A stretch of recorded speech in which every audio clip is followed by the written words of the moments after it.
kusoo waysto ku yimaada oo danka galo inuu nolosha kula sheergareeyo raba indhaha markaad ka qaado waxa tiraahdaa allow maradaada iyo maradayda yaa isku keen maqiiqa labadeena oo murtaxan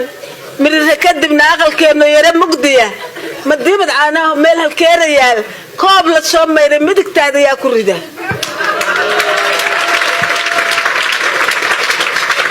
yaa ku maashooda laabtaada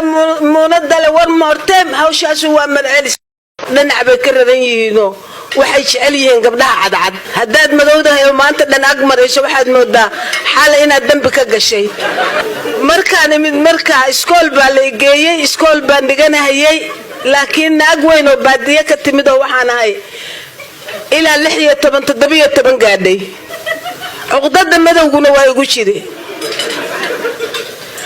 bandhiga reeriyowga waxaan ka dhageystay bari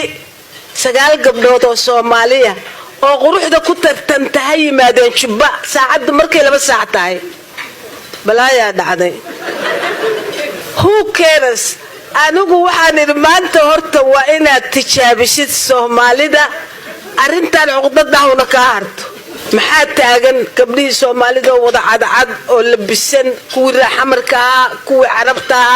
adduunyo hameenkii intaan seexan baan maryahan ku tagi lahaa meel dhigtay kabahaygi meel dhigtay intii markay tahay 7 o'clock baan labistay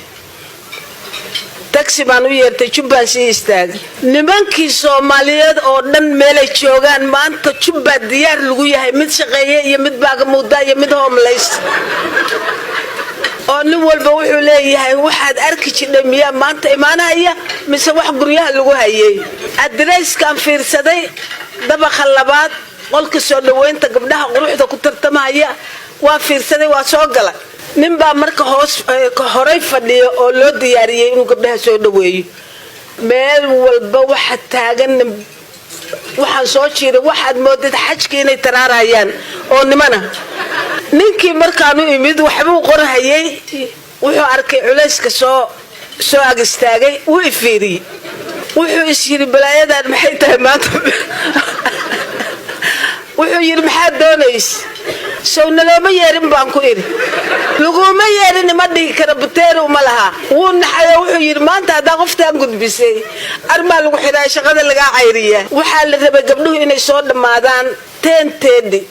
ilabanteedina xataa waxa soo galaya ajnabi gabdhaha jeegaraynaya ajnabi qurux bay yaqaanin sambaatiye yaqaanin kolbada tuure yaqaanin geesinimo yaqaanin qofka dadnimadiis kuwaanu se waa macadahay teentedi markii la joogo hal gabar oo damba ma imaan neeba eeba ma guriyii baa laga doonayaa xabadu kama soo istaagin wadna diidu yiri doonaani idii la tartanta markaan waayo koobkiiba farta layga saaray bilad geesina waa la isiiyay 30 kuna maalintaas joogtay 79 kiiba waa la isiiyay